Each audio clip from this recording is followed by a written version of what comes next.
Hello everyone. Welcome back to my channel again, Sogilanon channel, the unveiling stories and sparking joy. Well, kapag hindi ka pa nakapag-subscribe ng aking channel, please do click the subscription button and hit the notification bell. Well, meron naman tayong pag-uusapan sa topic na ito and no other than that stoichiometry. So I think stoichiometry part one, because in stoichiometry we will be making a video about this topic, three subtopic, part one, part two, and part three. Okay, so please wait for the part two and part one. And for now, we'll be talking to the part one. Shout out to my students Socrates and Confucius.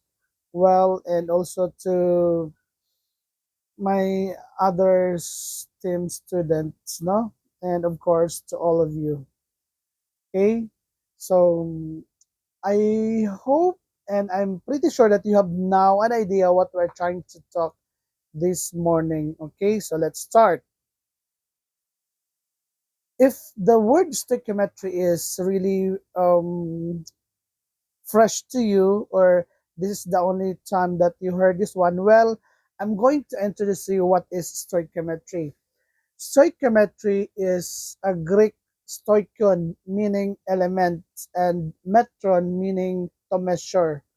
Meaning to say, in this topic, we are all dealing with an element to measure such amount of element present in a given compound or molecule. So it's more on an analysis for a certain quantity, no, of an element.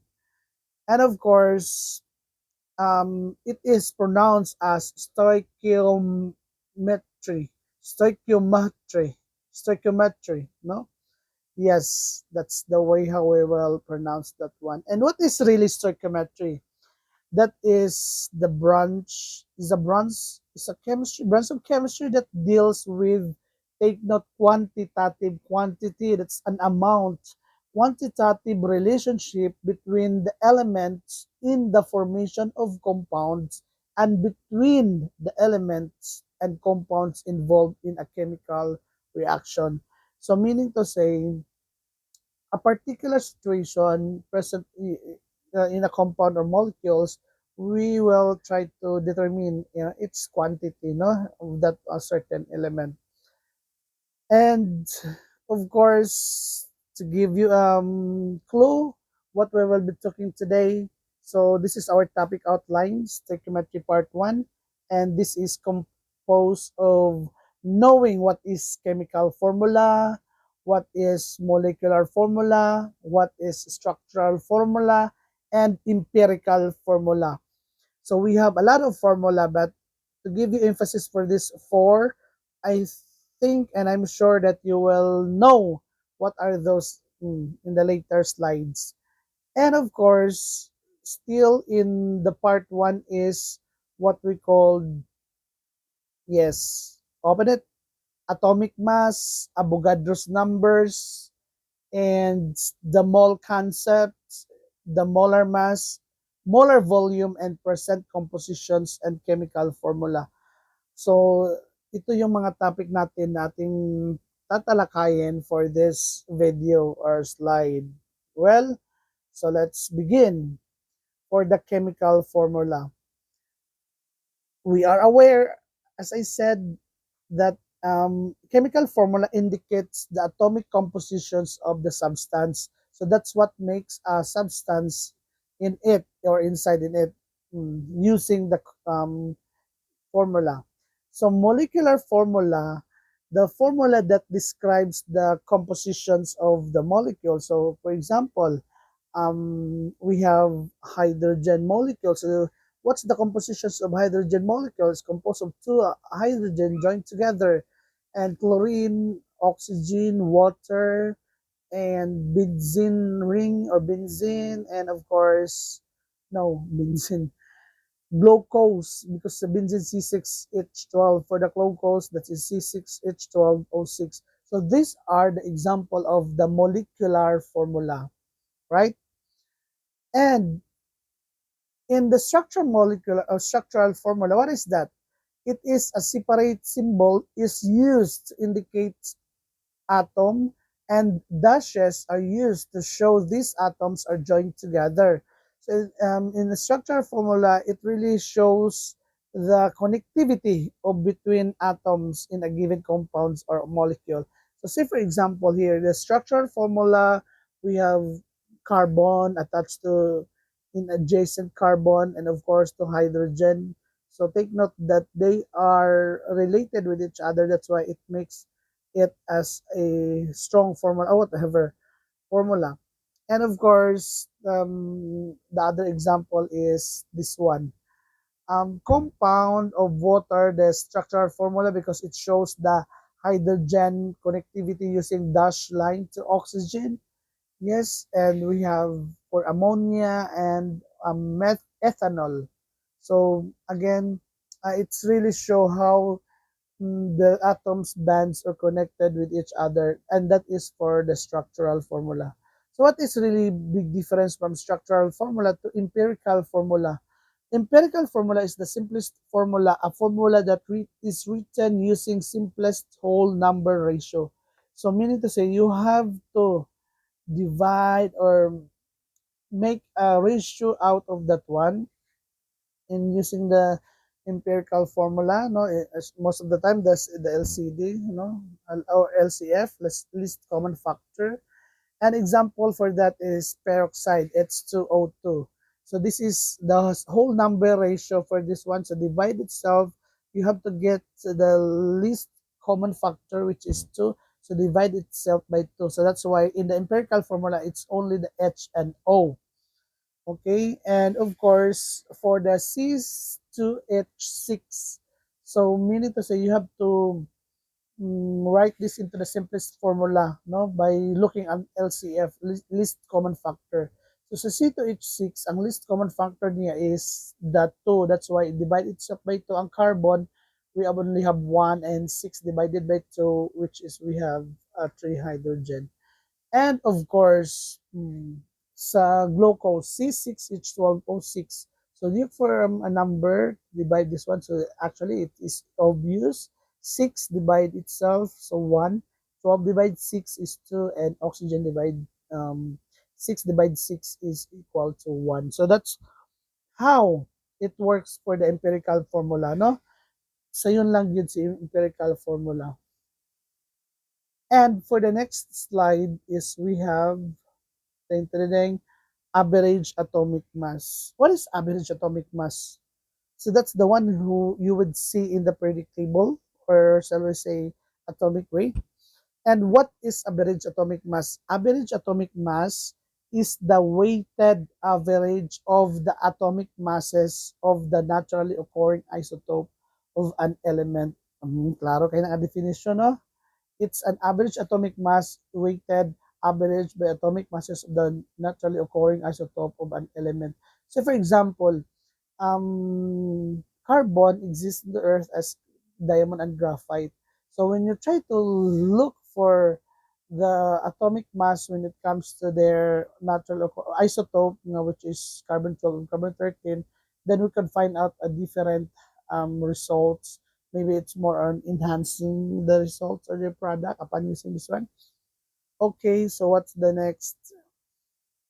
Calculating the weighted average. So how to calculate the weighted average? For example, a box contains two sizes of marbles. If 21% have a masses of 2 gram, and 71% have a masses of 3 grams, what is the weighted average? Or for example, so the mass of the marble, that is 200 grams. So multiplied by 25%, 25% times 2.00, and that is your answer for the step 1. No. And for another example, sample number 2, have a masses of 3, what is the weighted average? So, yes, mo lang na siya ang determine. And to calculate the average atomic weight, for example, kay kung average mo, that's an average of their isotopic element. Say for example, Ang 2 gram of marble na siya 25%. So divide this by 100. So muna siyang 0.25. I-plus to 75%, which is 0.750 times 3. That's the way how we will compute the average atomic size of a marble, because maybe it exists in different percentage, no? Ang isa 25, ang isa 15. So upon using this two, then we have an average or 2.75 grams, no, nga ang iyang nabiyaan, because of maybe I don't know, the curiosity. So that's the way how we will compute the average atomic weight, and that's very simple, no? And calculating the average atomic mass, what's the difference between atomic mass and weight, no? Example, boron has two isotopes, and of course, mm, boron 10 na siya duha ka isotope, ang isa boron 10, ang isa boron, ang boron 10 is na siya atomic mass nga 5, whereas ang other sides, which is other boron, which is 19.8 abundant. So that's why I preserve this um against where are you? Yes. To get the percentage, so just simply divide the 90% by 100 times 10. Ano lang. And the other one is 80% divided by 100, 0.8 times 11. And then you sum it all. The average atomic mass is just like this, 198, and times 10, the 0.82 times 11. And of course, 1.98 sa 83 or plus 83.3 atomic mass units. So now, it's the boron, although na siya exists as duha ka buok, ang isa boron 10, ang isa boron 11, but we are sure that the boron mass, atomic mass unit is AMU. Okay? That's the way how we'll compute the average atomic mass. Next line, calculating the atomic mass of magnesium na kay duha ka klaseng isotope. Ang isa isotope 1, 23.9, tulo di ay the other isotope 2, 24, and isotope 3, 25. So average, multiply the isotope 1 with 0.7899, multiplied isotope 2 with 0.10, and other one is 0.11. So am I correct? So I think this is now the answer.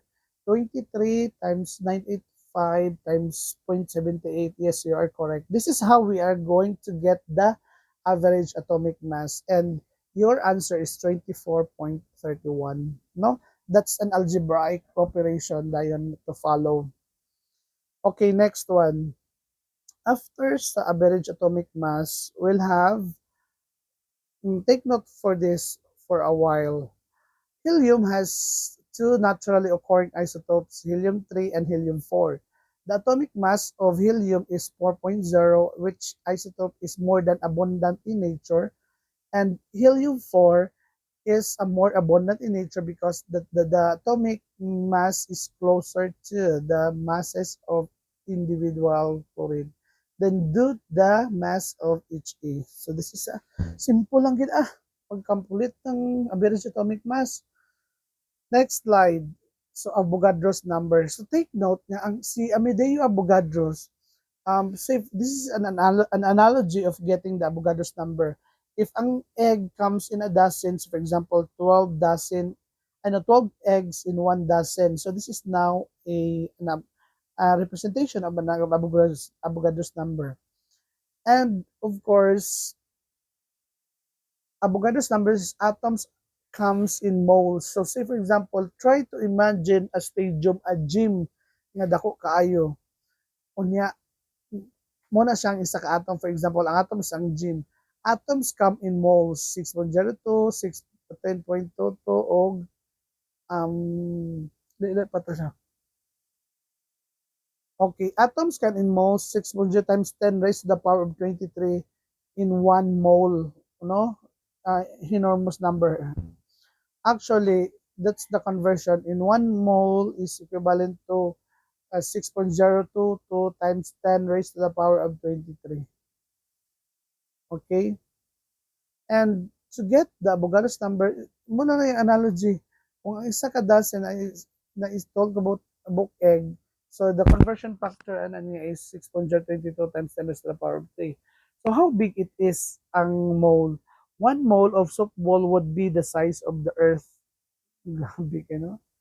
So that's the way how we will project this one. Next slide.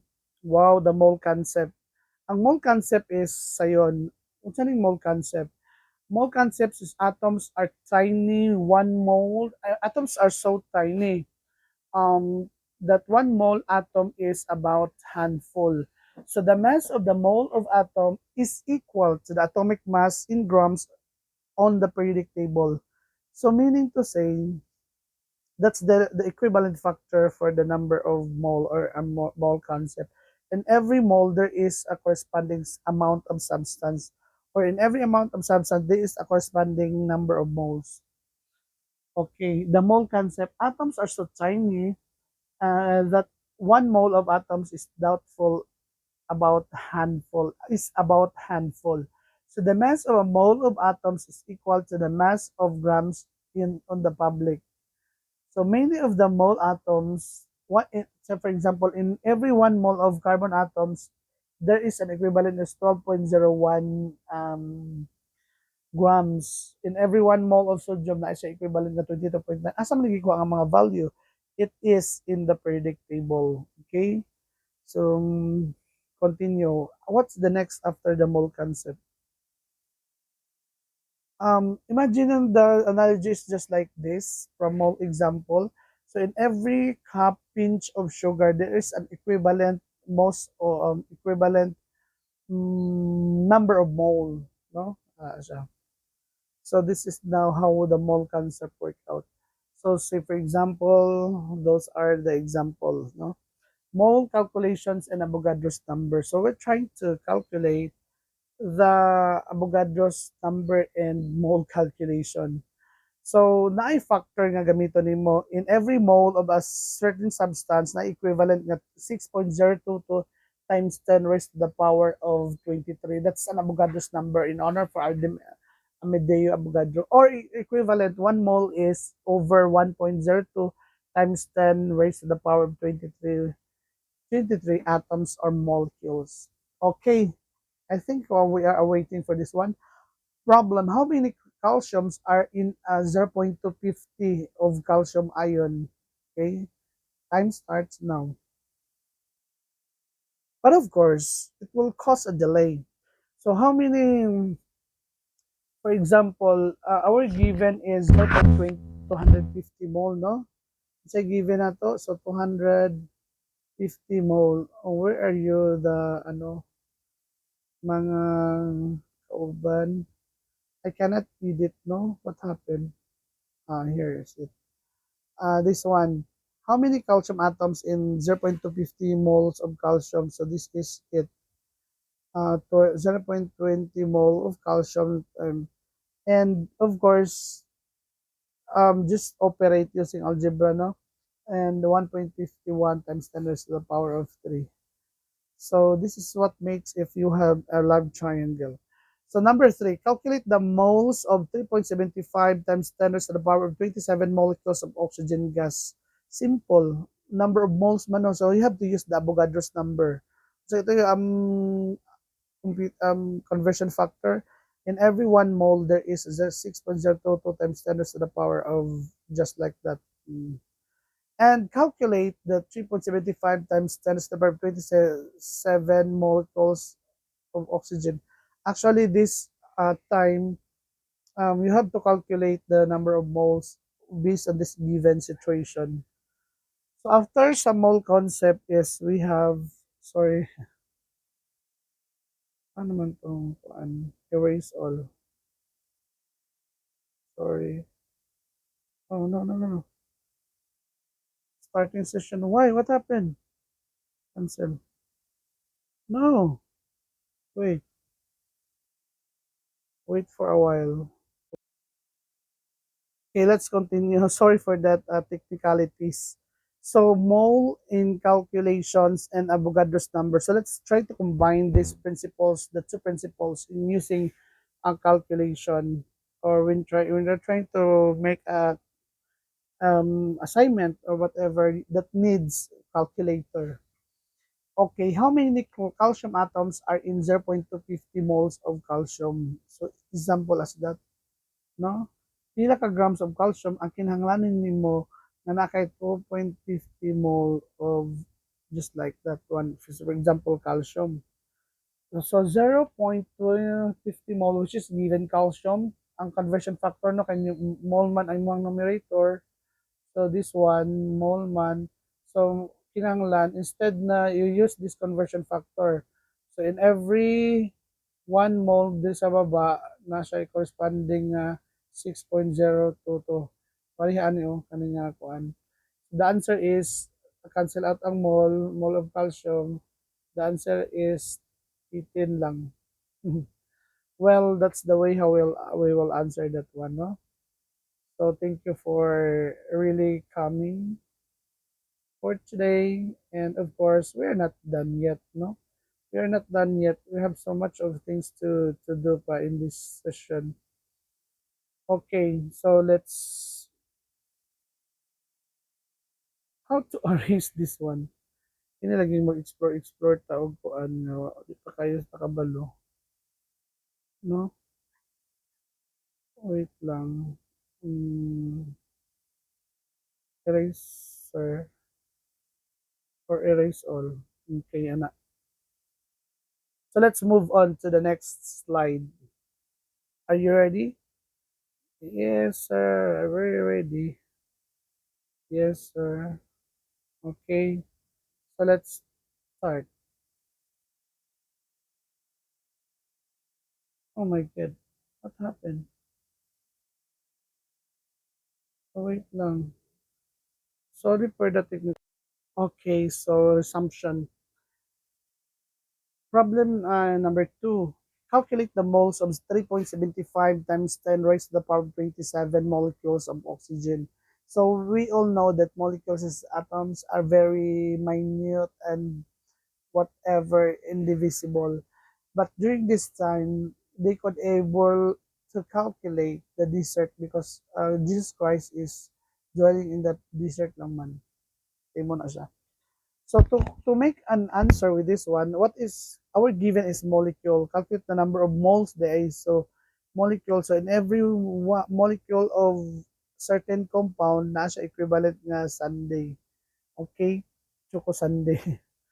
Oh, piyong yung mata. Sorry na sa mata. Na-play na ba ni? Okay, na-play na. Okay, that's one way how to calculate that a certain calculation.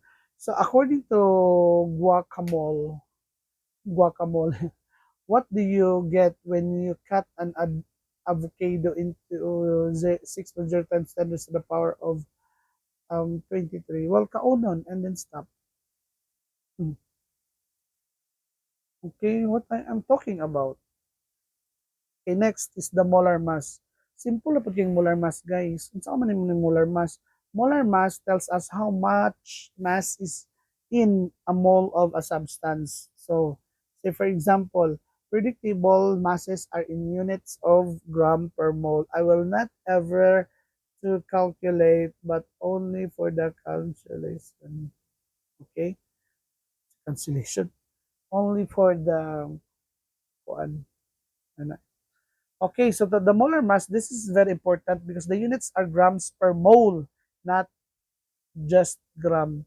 This is the common mistake of my student from the previous na I always telling them that you have to use the units gram per mole or make this as your duty work, no? Binigay niya na nga eh. Okay, that's how we are trying to get the molar mass. Okay, next one, molar mass. How many grams in 1 mole of carbon? Gidaw kamo. Kay for me, in every 1 mole of carbon, na siya equivalent nga gram nga 12.0 something yung atomic mass mo na siya. How many grams in 1 mole? Kay carbon, tanawa ihang 12.01 sa periodic table. it just only says there, where can you we find the grams in the periodic table, of course. What do you have in the common? So say for example, they all have 6.02 times 10 to the power of 23 atoms.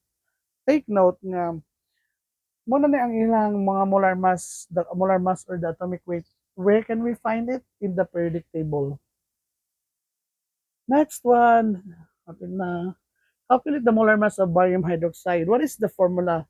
Okay, in the first place, before attempting to calculate the molar mass, you look for the formula. What is the formula of the barium hydroxide? I'm sure you can answer that one because it has already been discussing that for the previous weeks, 2 to 3 weeks, etc.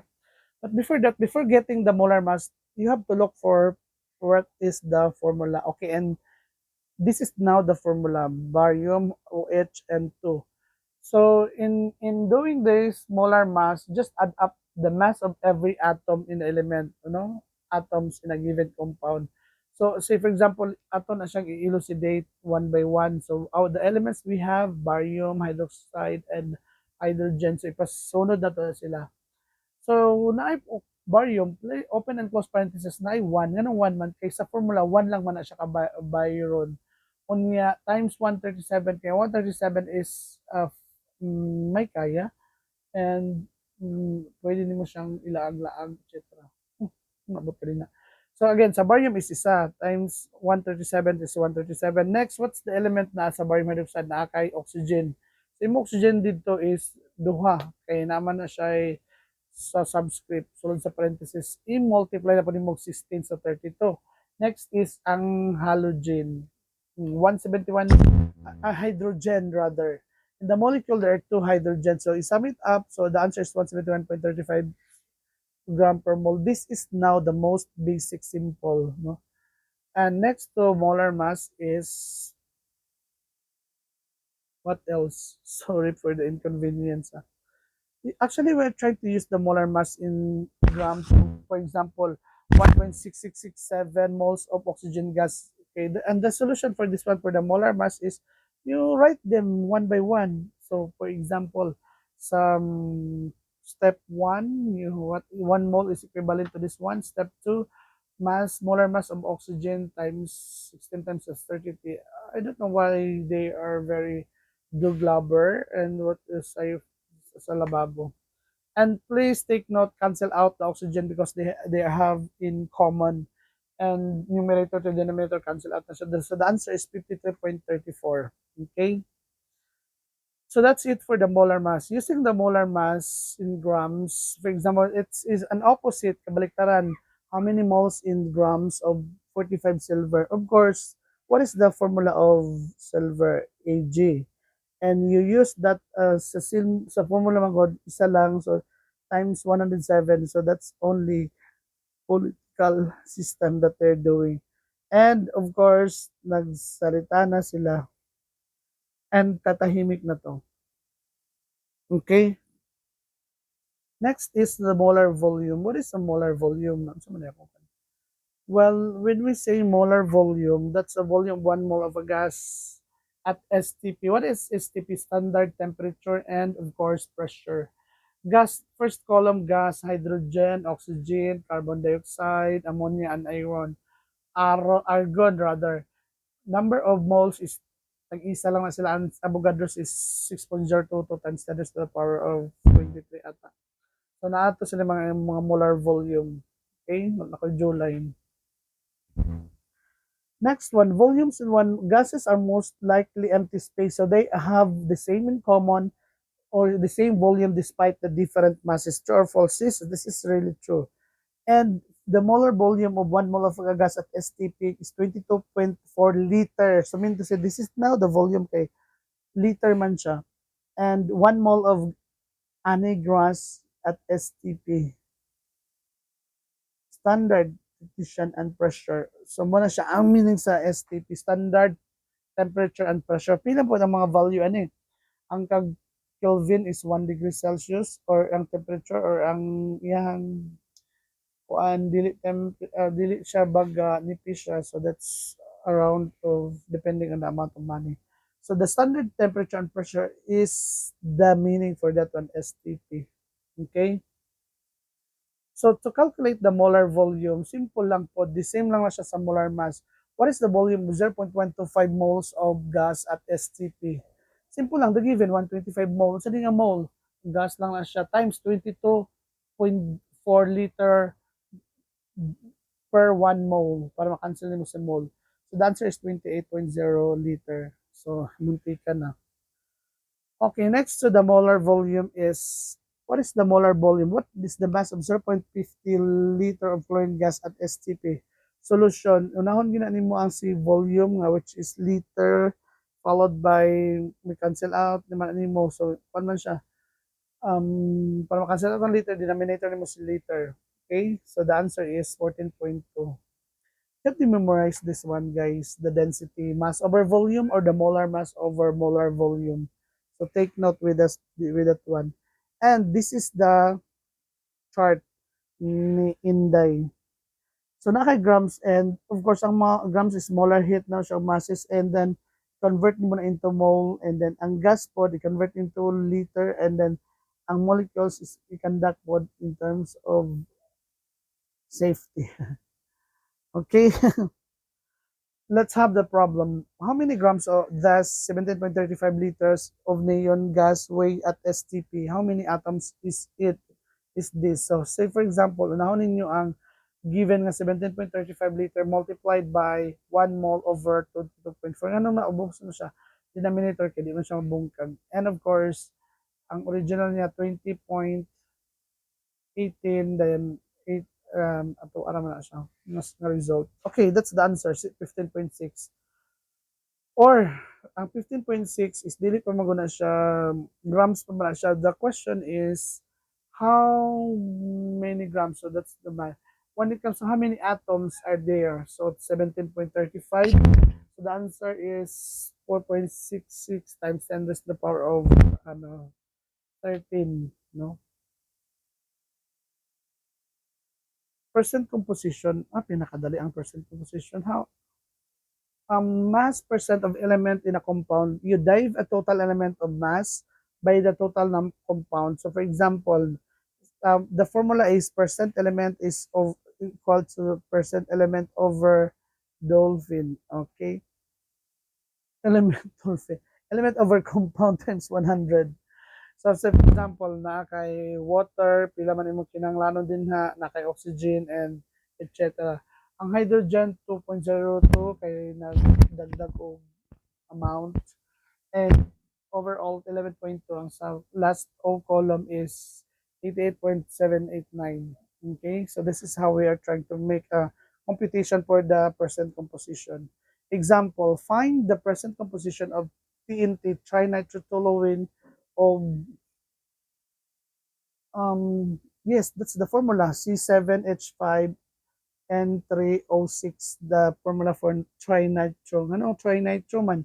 Tulo man ka NO2, no? Sa duha tulo-tulo. So the molar mass is 227.15 grams per mole. This is now how to calculate the percent composition. Actually, to get the percent composition, you should know the basic pattern mathematics rule, no? So find the composition of that one. So the total mass is 22.7. Percent carbon is 84 multiplied by kato sila, and second is hydrogen multiplied by this one. So the answer is 37.02 and 22.1. Okay, so that's the how we are trying to compute the percent composition. That's very simple. Next one. Try at home. How many liters will 3.45 grams of carbon dioxide gas occupy at STP? Yes, that's an answer. You have to compute that in your home, no? And next activity practice, how many molecules are in 3.4 to 5 grams of carbon dioxide? The answer is 4.68 molecules. Okay. The problem is you have to try it at home. This is now your assignment. Derive the empirical formula of the following compounds for which formula are given in your activity notebook. Just follow the title. Problem number 1, stoichiometry part 1. That's the heading, the title. And then stoichiometry part 1, then number 1 na dahil derive. Number 2 na po din itong isa, itong previous nga topic, no? Okay, gagmay kayo mo sa nga tanan. Derive the empirical formula. So try at home, ansirin niyo sa inyong balay, methane, propane, cyclobutane, and others. So there are number two continuation to try it at home. Calculate the molar mass of the following: aluminum sulfate, sulfuric acid, sodium sulfate, and zinc. Kulang na lang ano yung na sa ala, no? Calculate the molar mass of the following: aluminum sulfate, sulfuric acid, just for number two, zinc. Take note na you are all need to answer this one with its corresponding points, of course. Bibigyan ko kayo ng points. Number three, what number of mole of aluminum is present in 125 gram of aluminum? Yes, copy and answer with solution. Try at home. What is the percentage of iron Fe2O3? And arrange the following formulas in order of increasing sulfur. Sulfur dioxide, dihydrogen sulfate, sodium, just like that. And what's the next? Yes, thank you. I think that's the only video that we have this morning. And of course, maybe tomorrow on the next days, I will upload the part two of stoichiometry. Okay, so just keep on watching to my channel and be attentive and get a score. No, so actually, your parents will pay off ang ilang kalagot if you will do your part as a student. Well, that is the end of our presentation. Thank you so much and bye-bye.